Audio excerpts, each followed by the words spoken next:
Welcome to Righteous Strength. I'm Brian Pride, and today I want to take just a couple of minutes here to talk about responsibility.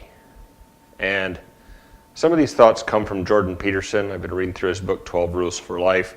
Let's do a lot of his content. But it comes from a passage in Scripture that I would not have thought about this way before. It's actually in Genesis chapter 4. So Genesis 1, 2, and 3, in the Christian and Hebrew tradition in the Bible, we've got creation of Adam and Eve, and mankind's fall, the original sin. And then we've got the first two sons of Adam and Eve, Cain and Abel. Cain and Abel both bring a sacrifice to the Lord, and God accepts Abel's sacrifice, who's the younger of the two, and God rejects Cain's. There's a lot of thoughts on why he might have rejected his. Abel brought from the flock, Cain brought from the fruit of the ground. God had shown that the sacrifice would take blood when he clothed Adam and Eve. Could have been the attitude of Cain's heart. Maybe he didn't bring his best. Maybe he was resentful. We don't know 100% why, but we do know his sacrifice was rejected. And God came to him and said, "Why are you angry? And why is your face fallen? If you do well, will you not be accepted? And if you do not do well, sin is crouching at the door. Its desire is for you, but you must rule over it." He gave Cain a choice. Do well, choose not to do well. Here, Cain, is your responsibility. Sin and evil is ready for you. It wants to have you.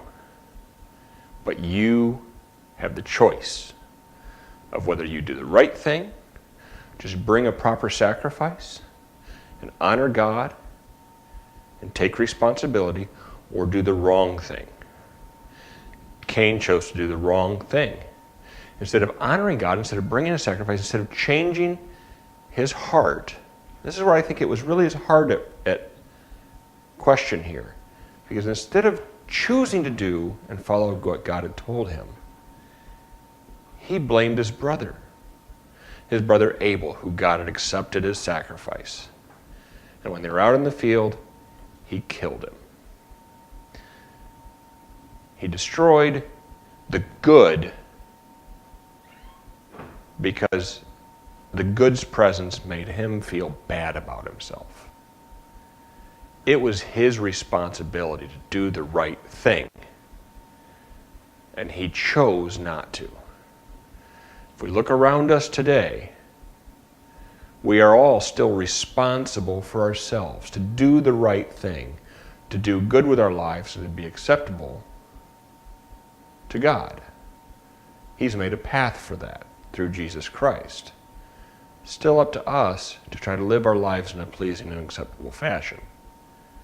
And there are way too many people out there trying to tear down the good